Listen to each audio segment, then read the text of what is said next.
চিন্তাটিৰ প্ৰতিজন দৰ্শকক পোৱাৰ সম্ভাৱনা নাই। আৰম্ভ কৰিছোঁ 11 জুলাই শুক্ৰবাৰ ৰাশিফল। নমস্কাৰ, মই স্থলজা অপূৰ্ব জনাক দত্ত। বন্ধুসকল, ৰাশিফলৰ মূল ভিডিঅ'লৈ যোৱাৰ আগত পঞ্চাং অনুসৰি আজিৰ দিনটো কিছু তথ্য আপোনালোকক জনাব বিচাৰিছোঁ।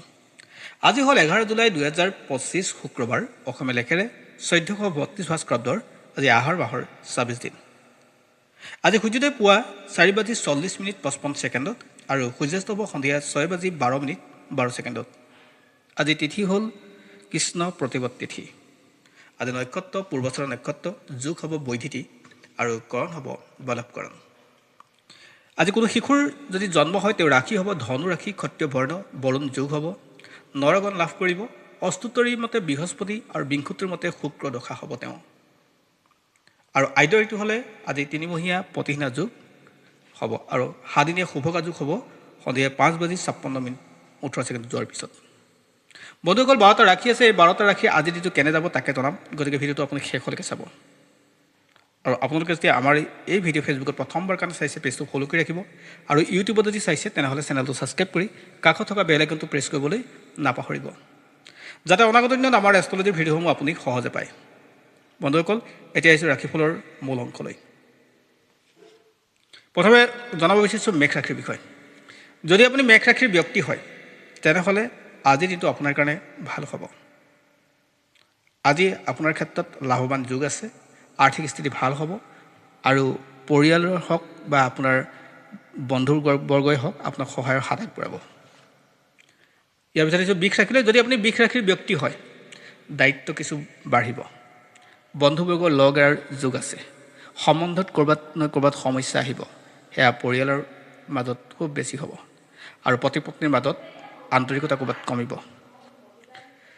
ইয়াৰ পিছত আহিছোঁ মিথুন ৰাশিলৈ। যদি আপুনি মিথুন ৰাশিৰ ব্যক্তি হয় তেনেহ'লে দিনটো কিছু অপেক্ষা কৰা ভাল হ'ব আৰু নতুন নতুন পৰিকল্পনাৰ অনুযায়ী কাম কৰিব পাৰিলে আপোনাৰ কাৰণে ভাল হ'ব। মাটি বাৰীৰ লগত কামবিলাক আজি নকৰাই ভাল।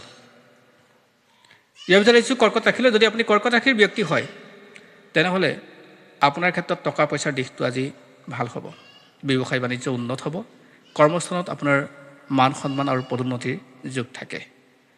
আজি আপোনাৰ ক্ষেত্ৰত কোনো মহিলাই সহায় কৰাৰ যোগ থাকে, গতিকে আজি দিনটো আপোনাৰ ক্ষেত্ৰত ভাল হ'ব। ইয়াৰ পিছত আহিছোঁ সিংহ ৰাশিলৈ। যদি আপুনি সিংহ ৰাশিৰ ব্যক্তি হয়, আজি সিদ্ধান্ত লওঁতে কিছু সতৰ্ক থাকিব লাগিব।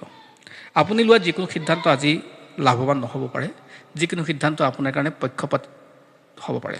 অৰ্থাৎ আপুনি ব্যক্তি বিশেষে যদি লোৱা সিদ্ধান্ত সেয়া আপোনাৰ লোকচানদায়ক হ'ব পাৰে। আহিছোঁ কন্যা ৰাশিলৈ। যদি আপুনি কন্যা ৰাশিৰ ব্যক্তি হয়, আজি আপোনাৰ কৰ্মস্থান উন্নত হ'ব আৰু যিসকলে কাম বিচাৰি ফুৰিছে তেওঁলোকৰ কাৰণে কাম অৰ্থাৎ তেওঁলোকৰ সংযোগ হোৱাৰ যোগ আছে। ব্যৱসায় নতুন চিন্তাৰে আপুনি আগুৱাই দিব পাৰিব আৰু যিসকলে ৰাজহুৱা কামত ব্যস্ত তেওঁলোকৰ কাৰণে আজি ভাল দিন। ইয়াৰ পিছত আহিছোঁ তুলা ৰাশিলৈ। যদি আপুনি তুলা ৰাশিৰ ব্যক্তি হয়, অত্যাধিক আত্মবিশ্বাস আপোনাৰ ক্ষেত্ৰত আজি লোকচানদায়ক হ'ব পাৰে।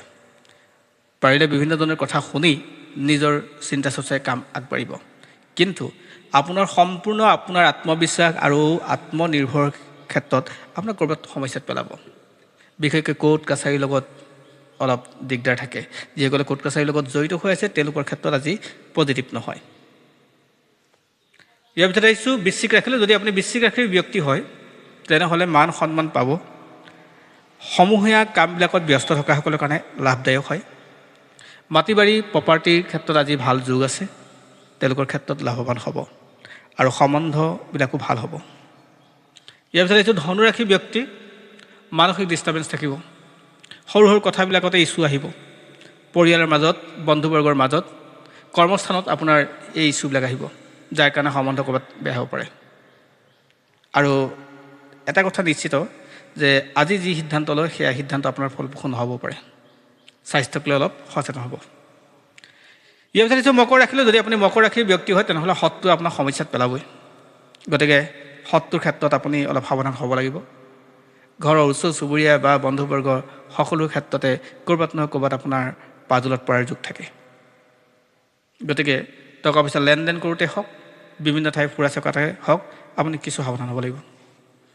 ইয়াৰ পিছত কুম্ভ ৰাশিলৈ। যদি আপুনি কুম্ভ ৰাশিৰ ব্যক্তি হয়, প্ৰপাৰ্টিৰ লগত যোগ থাকে, গাড়ী মটৰ কিনিব পৰা যোগ থাকে, আপোনাৰ ঘৰ দুৱাৰ নিশ্চিত হোৱাৰ যোগ থাকে। হয়তো আজি আপোনাৰ ঘৰ দুৱাৰ কাৰণে বা বিভিন্ন আপোনাৰ বয় বস্তু ক্ৰয়ৰ ক্ষেত্ৰত আপোনাৰ চুক্তি হ'ব পৰা যোগ থাকে ছাত্ৰ ছাত্ৰীসকলৰ কাৰণেও ঠিকেই আছে কিন্তু পিতৃ মাতৃৰ স্বাস্থ্য বৰ এটা ভাল নাযাব তেওঁলোকৰ প্ৰতি অলপ খেয়াল ৰাখিব আৰু শেষত আহিছোঁ মীন ৰাশিলৈ যদি আপুনি মীন ৰাশিৰ ব্যক্তি হয় নিৰ্দিষ্ট পৰিকল্পনা অনুযায়ী আপুনি কাম কৰি ভাল পায় আৰু সেয়েহে আজিও নিৰ্দিষ্ট পৰিকল্পনা কৰিহে আপুনি কাম কৰিব আপোনাৰ কাৰণে ভাল হ'ব মাটি বাৰী প্ৰপাৰ্টিৰ ক্ষেত্ৰতো ভাল খবৰ আৰু ছাত্ৰ ছাত্ৰীসকলৰ কাৰণেও আজি বিশেষভাৱে ভাল বুলি ক'ব পাৰি আজি নতুনত্ব পোৱাৰ যোগ থাকে গতিকে আপুনি পজিটিভ হৈ কামবিলাক কৰক আপোনাৰ কাৰণে ভাল হ'ব বন্ধুসকল এয়াই আছিল 12 ৰাশিৰ ৰাশিফল যিসকলে ৰাশি শুভ বুলি ক'লোঁ তেওঁলোকে নতুন কাম আৰম্ভ কৰিব যিসকলে ৰাশি শুভ বুলি কোৱা নাই তেওঁলোকে নতুন কাম আৰম্ভ নকৰিব অন্যথা বহু ক্ষেত্ৰত তেওঁলোকৰ সমস্যা হোৱাৰ যোগ থাকে ধন্যবাদ পুনৰ আন এক ভিডিঅ'ত আপোনালোক সকলোকে লগ পাম আজিলৈ সামৰিছোঁ ভালে থাকক আপোনালোক